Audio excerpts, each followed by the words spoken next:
नमस्कार दोस्तों, स्वागत है आपका मेरे चैनल पे। दोस्तों, जैसा कि आप जानते हैं कि इंडिया कन्वेंशनल सबमरीन लोकली बना रहा है फ्रांस की मदद से, और आगे भी उसका न्यूक्लियर सबमरीन बनाने का प्लान है। रशिया से लीज पर भी वह ले रहा है, तो ये काफ़ी ज़्यादा इंपॉर्टेंट है हमारे लिए। ऐसे में जब से ऑस्ट्रेलिया फ्रांस के साथ में सबमरीन डील से बाहर निकला है और यूके और यूएस के साथ में शामिल हुआ है, तो बहुत सी चर्चाएँ चल पड़ी हैं कि इंडिया की सबमरीन फ्लीट आगे जाके कैसी होगी, क्या प्लान होंगे। तो उसी के ऊपर आज बात करेंगे कि गवर्नमेंट ने क्या कहा है और किस तरह का इसके ऊपर वे सोच रखते हैं। तो चलिए दोस्तों शुरू करते हैं। दोस्तों, जब से ऑस्ट्रेलिया ने अपने उस डिसीजन को, जिसमें वह 90 बिलियन यूएस डॉलर की डील फ्रांस के साथ में कर चुका था कन्वेंशनल डीजल इलेक्ट्रिक सबमरीन के लिए, उससे बाहर हुआ है, तभी से दोस्तों उसने डिसीजन लिया है कि वह न्यूक्लियर सबमरीन के साथ आगे बढ़ेगा। और एक सीनियर गवर्नमेंट ऑफिशियल ने कहा है कि इंडियन नेवी आने वाले समय में न्यूक्लियर के साथ कन्वेंशनल सबमरीन का भी इस्तेमाल करेगी। उन्होंने ये कहा कि ऑस्ट्रेलिया को ज़्यादा खतरा है, स्पेशली उसका ओपन ओशियंस है, वह चारों तरफ से समुद्र से घिरा हुआ है। ऐसे में उसका कन्वेंशनल सबमरीन को छोड़ के न्यूक्लियर के साथ में जाने का डिसीजन बिल्कुल सही है। लेकिन इंडिया के लिए अगर बात करें तो हमारा एक कोस्टल एरिया भी है और साथ ही ओपन सी भी है, तो हमें दोनों तरह की ज़रूरत है, और इसीलिए हम कन्वेंशनल सबमरीन और न्यूक्लियर दोनों के साथ में जाना चाहेंगे। और दोस्तों, ये बात उन्होंने तब कही जब ये सवाल पूछा जा रहा था कि इंडिया या फिर अन्य देशों की नेवी अब केवल न्यूक्लियर सबमरीन के साथ ही आगे जाना चाहेंगी या अन्य सबमरीन के बारे में भी सोच सकती हैं।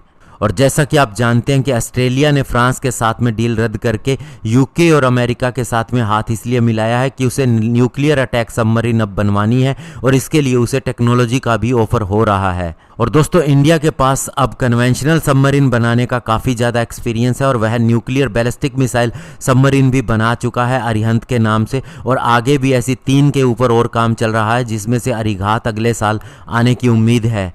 और दोस्तों, इसके लिए इंडिया को कॉस्ट क्या होगा तो आपको बताना चाहूँगा कि जो हम अभी कलवरी क्लास की 6 सबमरीन बनवा रहे हैं, इसका कॉस्ट लगभग 25,000 करोड़ रुपए माना जा रहा है कि ये लास्ट तक आ सकता है। लेकिन अगर DRDO यानी defence research and development organisation अपने सबमरीन बिल्डिंग सेंटर के अंदर ऐसी 6 न्यूक्लियर अटैक सबमरीन बनाती है, तो इसका कॉस्ट 50,000 करोड़ रुपए माना जा सकता है, ऐसा सीनियर ऑफिशियल्स का कहना है।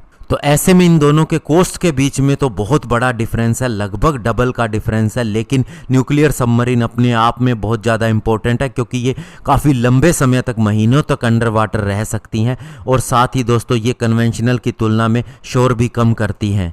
और दोस्तों, इंडिया आने वाले समय में 24 नई सबमरीन ऑपरेट करना चाहता है, जिसमें 6 कलवरी क्लास की होंगी जो ऑलरेडी बन चुकी हैं और जल्द ही शामिल कर ली जाएंगी।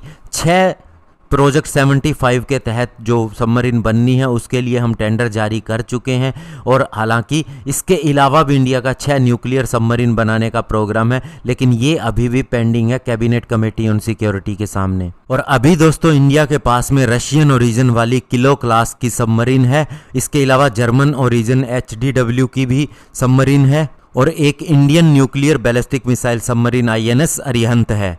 और अरिहंत वाले प्लान के तहत 5 और सबमरीन बनाई जा रही हैं। इसके अलावा हमारा प्लान है कि हम 24 अलग सबमरीन बनवाएं इंडियन नेवी के लिए।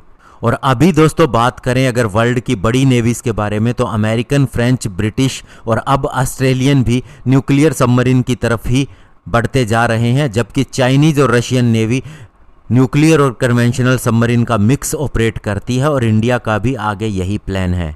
और जहाँ तक न्यूक्लियर अटैक सबमरीन की बात है, तो इंडिया इसे रशिया से पिछले 3 दशक से लीज पर लेता आ रहा है, और आगे भी उसका ऐसा ही प्लान है। तो ऐसे में अब हमें हमारे लोकल सबमरीन के लिए क्या करना है, स्पेशली न्यूक्लियर सबमरीन के लिए, ये देखना होगा। धन्यवाद। जय हिंद।